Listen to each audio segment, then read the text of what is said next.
David Brierley, you're the boss man of EasyProperty. What do you think has happened to consumer behaviour because of COVID-19 and the estate agency market? Talk to me.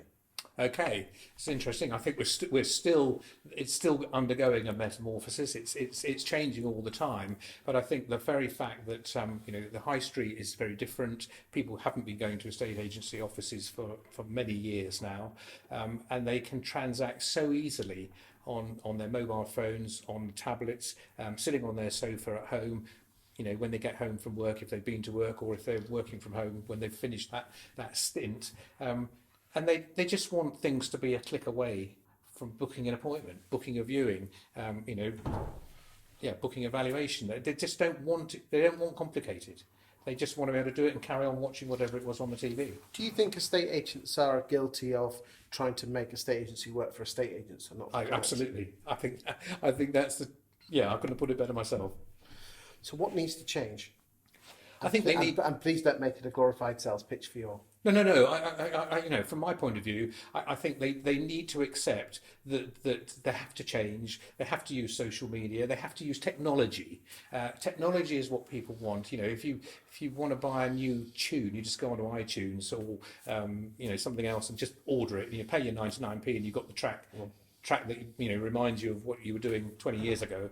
It's so easy, and that's the way it has to be. So we've got to make it easy for consumers to interact and for this consumer to get the information they want, just like that. And once they've got it, they'll go off and do something else, and we as estate agents can then deal with that process. It's interesting that it's funny that and funny as well that estate agents seem to split the job up of getting the listing and then selling the house between two different people. Yeah, absolutely.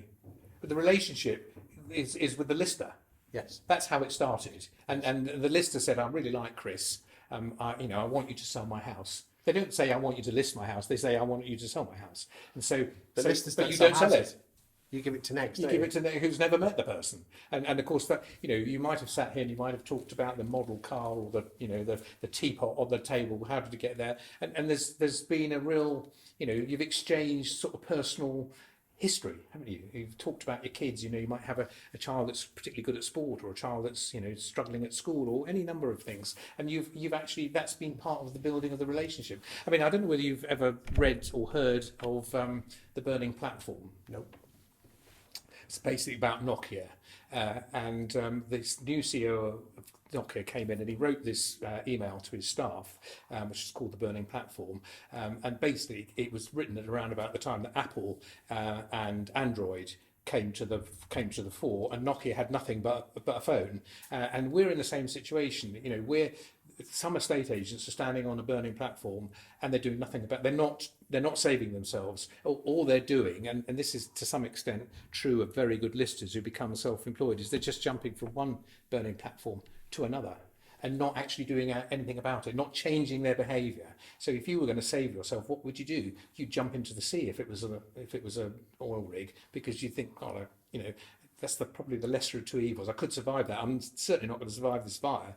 And I think that's where they've got to actually really sit back, and they've had 3 months to sit back and say, for God's sake, I must change. I can't go on doing the same old thing. Do you think high street agents, having a high street presence is important?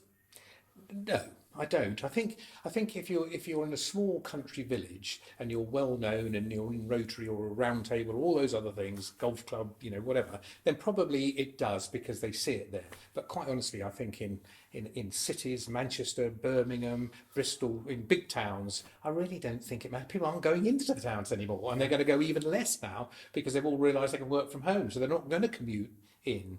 So I don't really think there's any benefit. What type of prop tech really does turn you on?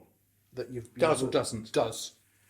I think anything that makes it easy for the consumer to interact, and if they can go online, go onto a secure dashboard and make an offer for a property that they've just viewed, or they can give feedback, do a Trustpilot review. I think that's perfect because they're happy to do it.